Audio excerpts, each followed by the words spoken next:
Berikut hasil analisis saya yang dikumpulkan dari beberapa sumber dan referensi data terpercaya. Pertama, pindah ibu kota dari Jakarta ke Kalimantan adalah skenario besar dari Cina. Kenapa?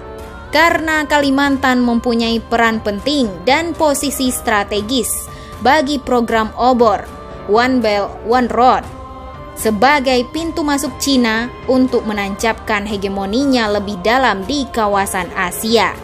Dan Kalimantan secara geografis juga sangat dekat dari Cina. Dan juga secara demografis, komposisi warga keturunan Cina di Kalimantan cukup dominan dan kuat. Jadi, Kalimantan memang sangat seksi di mata Cina dan wajib dikuasai. 2. Sesama kita ketahui, ibu kota adalah center of gravity sebuah negara. Di dalam peperangan militer, ibu kota adalah simbol penaklukan dari sebuah negara. Apabila ibu kota negara berhasil direbut dan ditaklukkan, berarti itu akan sama dengan keberhasilan menaklukkan dan menguasai negara.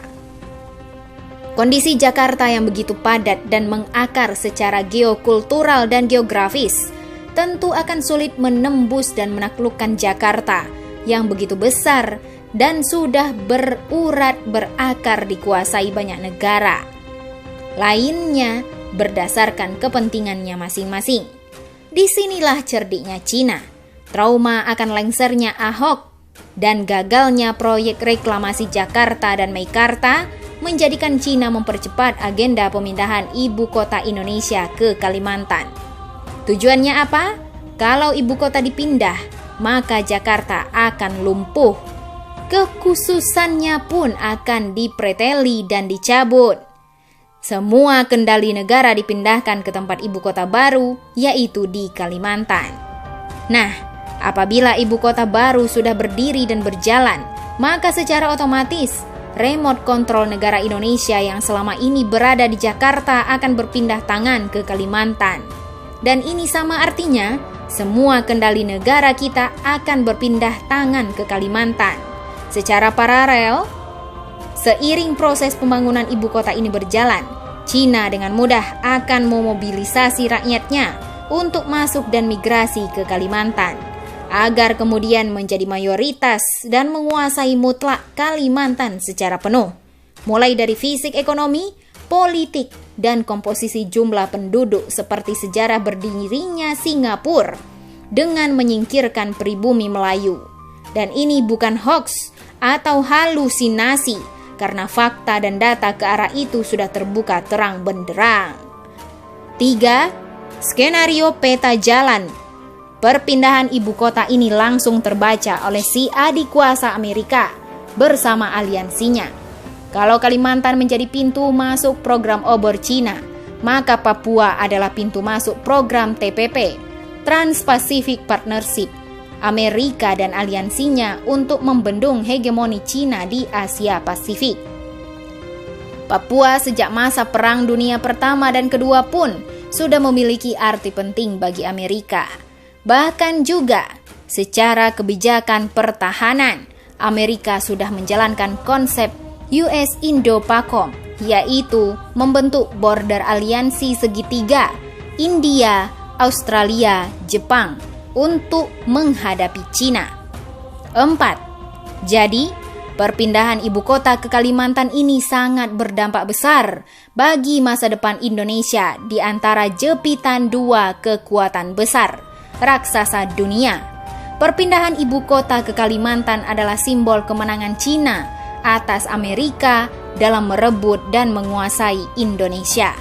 Kalau ibu kota pindah ke Kalimantan, yang notabene semua fasilitas, konsep, desain, biaya berasal dari Cina, maka Amerika bersama sekutunya akan gigit jari. Indonesia lepas dari kontrol dan hegemoni Amerika.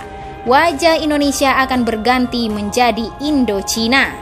Indonesia yang selama ini American Boy hanya tinggal sejarah dan cerita lama. So pasti dampak perpindahan ibu kota ke Kalimantan, semua yang terkait penguasaan atas tanah, bumi, air, birokrasi, sumber daya alam, Aparatur semua bergeser, serta juga pindah berada di bawah kendali ibu kota baru, made in China. 5. Melihat skenario ini, Amerika langsung memainkan skenario tandingan rusuh Papua untuk memecah konsentrasi, menjegal rencana perpindahan ibu kota ke Kalimantan, atau juga akan memutilasi Papua dari Indonesia dengan ancaman Papua merdeka dan menjadi milik Amerika sebagai basis dan pintu masuk hegemoninya di kawasan Asia Pasifik.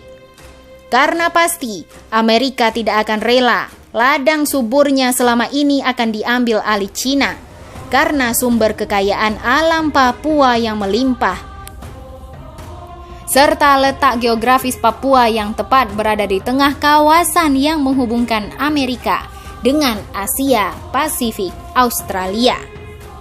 6. Pihak istana tentu sangat paham dan hati-hati dalam menghadapi manuver propaganda rusuh Papua yang begitu masif dan terencana ini. Makanya jangan heran, aparat khususnya Polri serta istana seperti gagap menghadapi situasi ini. Bayangkan, hanya dalam hitungan menit dan jam, rusuh anarkisme Papua begitu cepat meluas, masif, bahkan sampai ke depan istana dan Mabes TNI mengibarkan bendera bintang kejora menuntut mereka secara terbuka. Padahal, kalau kita lihat antara perbandingan kekuatan TNI Polri dengan perusuh Papua bukanlah apa-apanya. Namun, yang terjadi sebaliknya, korban nyawa dan pembakaran pun sudah merebak terjadi di Papua. Sorong, Manokwari, Fakfak, Wamena, Jayapura, semua membara serentak bergerak menuntut merdeka. Anehnya lagi, sudah jelas rusuh ini begitu radikal, anarkis dan tuntutannya merdeka. Menko Polhukam Wiranto yang dulu juga menjabat Panglima ABRI ketika rusuh Mei 1998 meminta aparat persuasif tanpa senjata. Apa yang terjadi kemudian? Aparat tak bersenjata menghadapi perusuh pakai senjata, ya habis dibantai dengan parang, panah, dan tombak. Jadi aneh juga kalau penanganan rusuh Papua rezim saat ini bagai putri malu alias macan jadi kucing.